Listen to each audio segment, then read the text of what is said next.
HD 700 inakuletea simulizi za maisha halisi zilizosheheni mafunzo na ujumbe mzito. Hapa ndipo utapata hadithi zinazogusa moyo, zinazofundisha na kukupa msukumo wa kufanya mambo makubwa. Usipitwe na chochote kinachotokea HD 700, chaneli namba 1 kwa simulizi za kweli. Safari ya tumaini. Hadithi ya Juma. Jua la asubuhi lilichomoza pole pole, likitupa miale yake ya dhahabu kwenye nyumba ndogo ya udongo iliyokuwa imejificha pembezoni mwa kijiji cha mvua. Ndani, Juma alikuwa akijitayarisha kwa safari nyingine ya kutafuta riziki. Mwaka mmoja uliopita, maisha yake yalikuwa yamechukua mkondo tofauti kabisa. Alikuwa kijana mwenye ndoto kubwa, akianza biashara ndogo ya kuuza mboga sokoni. Kila kitu kilionekana kwenda vizuri.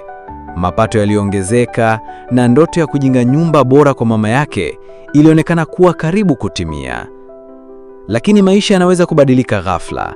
Siku moja, akiwa njiani kurudi nyumbani kutoka sokoni, ajali mbaya ilimpata. Pikipiki aliyokuwa akiendesha iligongana na lori na kumwacha Juma na majeraha mabaya. Mguu wake wa kulia ulikatika na kumwacha akiwa amepooza.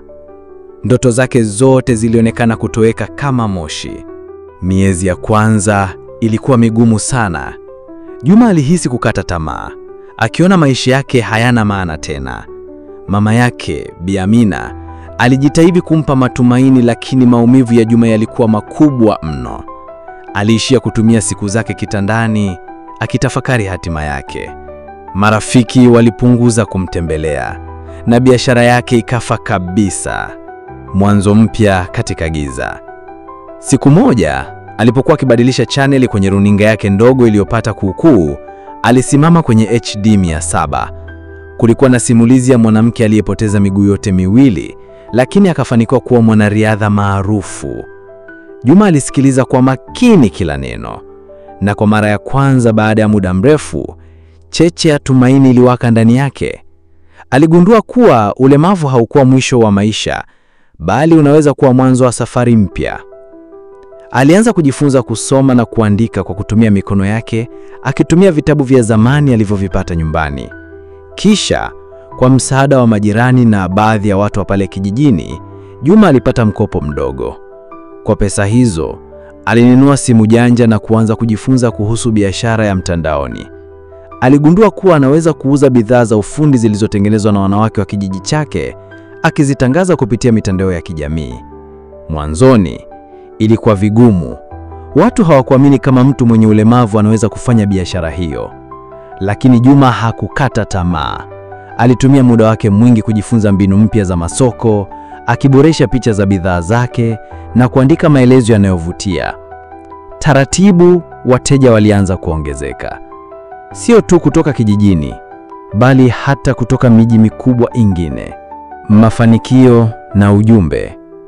Leo, Juma si tu mfanya biashara aliyefanikiwa, bali pia ni chanzo cha msukumo kwa wengi.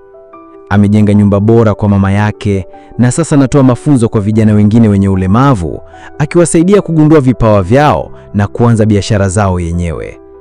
Amethibitisha kuwa vikwazo si mwisho wa safari, bali ni fursa ya kugundua nguvu mpya ndani yetu.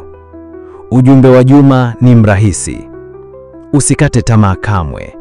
Maisha yanaweza kupa changamoto zisizotarajiwa, lakini jinsi unavyokubaliana nazo ndio huambua hatima yako.